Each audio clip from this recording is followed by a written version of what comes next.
Community Scholars here at Texas Christian University got started in fall of 2000 was when the first group of 12 started here at TCU.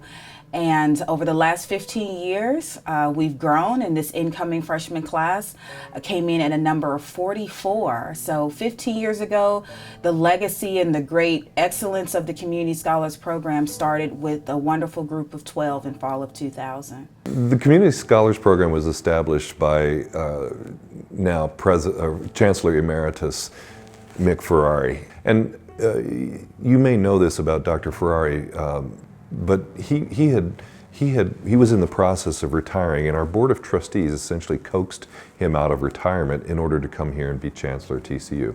And Dr. Ferrari said, "Okay, I'll do that for 5 years," and so he came here and he sort of took a lay of the land and saw that, this is a very, very white institution.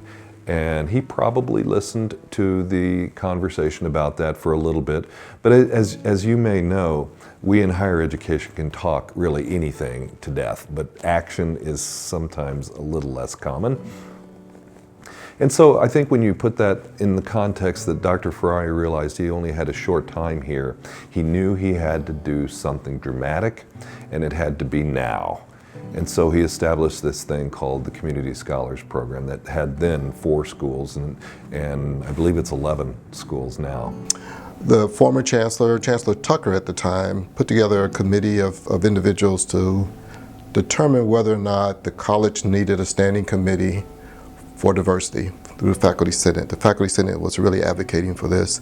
And after a long time, we created what we call the Chancellor's Council on Diversity, which Chancellor Tucker left before it was implemented. When Chancellor Ferrari came on board and we shared it with him, he implemented it immediately.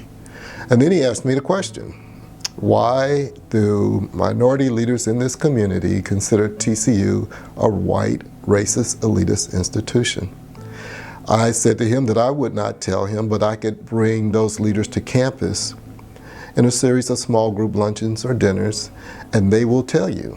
They will let you have it, but they will also talk about how they would like to be a part of the solution. So after the final one of those, we were walking back to the office and he said, we need to do something, we need to do it now. And actually Barbara Herman and Sandy Ware was the Dean of Admission, and myself had already come up with this idea of community scholars. And so I presented it to him. He loved it. We didn't have any particulars, but we decided to implement it. So through that process, we ended up with 12 finalists. The committee could not decide on which of the 12 to accept. And things were just kind of laying there. So I just called down to financial aid, scholarship and financial aid, and said, we're going to take all 12. And after their financial aid packages had been determined, we're going to fill in the rest. They didn't know if I was talking for myself or for the chancellor. Obviously, they thought I was talking for the chancellor, and we did it. And so when we announced it at the hotel reception dinner we were having, that was the first time that Chancellor Ferrari heard it, and he said, I don't care, this is awesome, this is great, we're going to do it. And that's how we started. I got involved after a conversation with Dr. Cornell Thomas, who was the person who began the program. I mean, he worked with the chancellor, then chancellor, and then with some board members and outside funders to bring the program. And I think the original conversation was bringing them and having students get scholarships, and then do the traditional, what we do, TCU do is giving scholarships. One of the things I talked to him was about how do we support students while they're here, and how do we make sure that they stay on track, because once we get started, there's not going to be a lot of, sorry it didn't work out, if it doesn't go the way we need it to go. And so we needed them to be successful. And so I said my office would be willing to come in and help provide a support mechanism for them once they got here. And so that began our relationship with the community scholars. And that was the very first class. The 15 years, now that I'm a little older and have some time to reflect, it's really amazing to see, working on campus, just to see students come in, start to see some legacies, and knowing that I was part there at the very beginning of a program that has touched many lives for students in Dallas-Fort Worth area.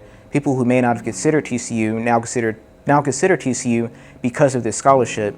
And knowing that I contributed to that, that I'm part of that legacy, and that without the support, if we wouldn't have done well, if we wouldn't have graduated, this scholarship may not be here. Like I said earlier, we didn't know the type of impact we were having. We were just kids going through college on this scholarship, enjoying and loving life, and to see that it's still going, it's still impacting lives. We're producing doctors, lawyers, and we're changing the students that are coming through on this scholarship are really changing the futures of their families.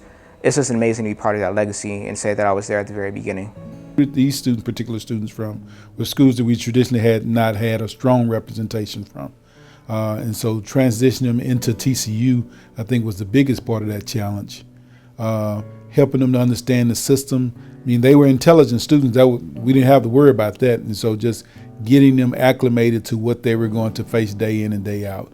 I mean, when you used to being in a traditional predominant school, predominant Hispanic, predominant Black, and then all of a sudden you transition into TCU that's predominantly white. There's some transitions you go into about everything, living on campus, eating on campus.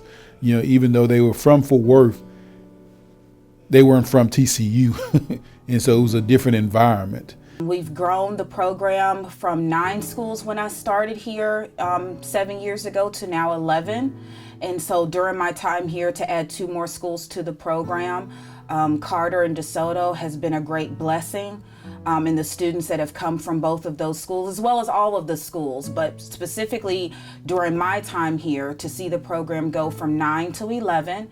Then the other thing is, when I got here, the scholarship was just covering 60%, up to 60%.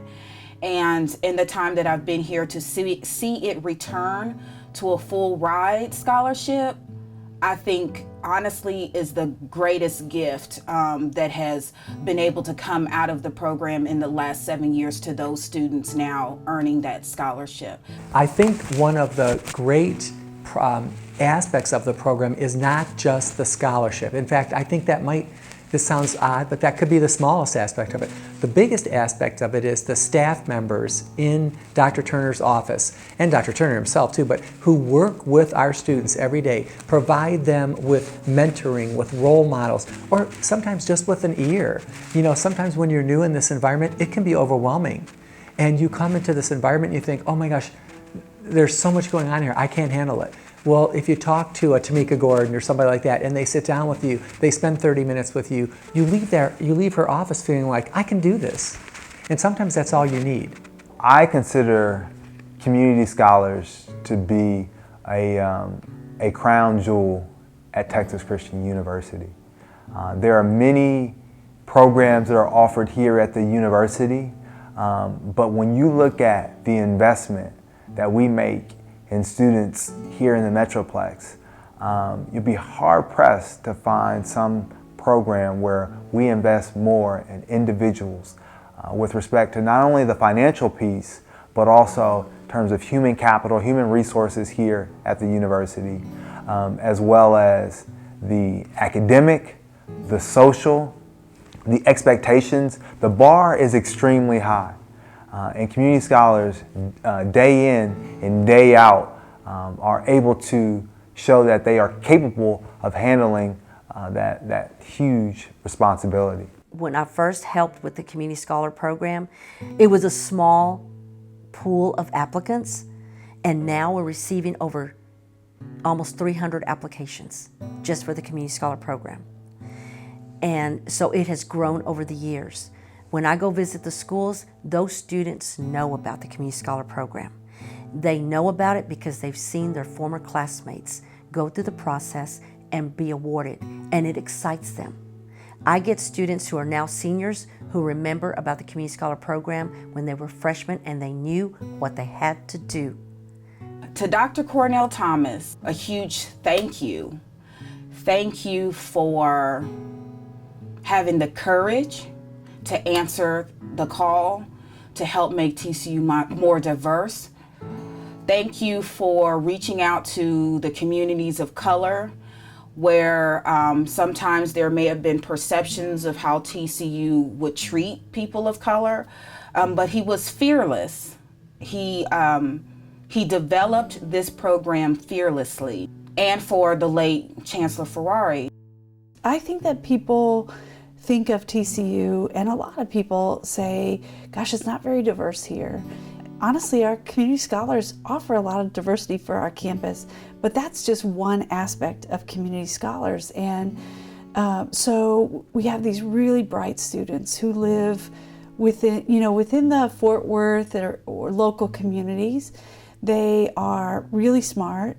Students who've done a lot already in their lives in terms of leadership and community impact. And so through the Community Scholars Program, they're going to school and get the benefit of continuing their education and also learning how to change the world. And that their world is right here in Fort Worth, our world. And so the projects that they take on, the impact that they have right here in our community is fantastic. So many times we get this education or we make more money, and then the next first thing we do is we're gone, and the community lose these valuable resources. And so if we keep doing that, we keep draining our community of all this education, of all this knowledge, of all this mentorship. That our kids need. The same thing we all needed to get through is the same thing other folks need to get through as well. And so we need to be always about the business of going back and staying in and making sure our kids and our communities survive and thrive. I would like to tell alumni of the community college, of the Community Scholar Program, it's time to step up. It's by now we have enough graduates to have created an additional fund to support the Community Scholar Program. And that funding is not needed for scholarships, it's needed for all those other experiences that our students need.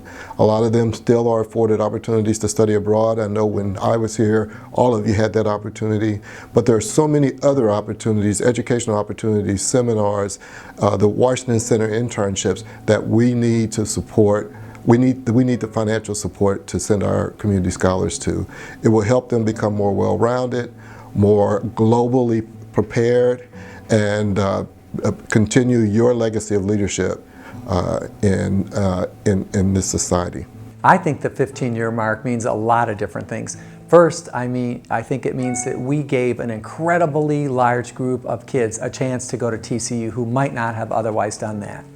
Second, and maybe just as important, I think it changed Texas Christian University. Because what I find from the community scholars is, to a man and a woman, whenever I talk to them when they're graduating, like going across the stage, because I remember who some of them are, they'll all say to me, oh my gosh, TCU did so much for me. And I always say, stop. I think that they radically changed this campus for the positive.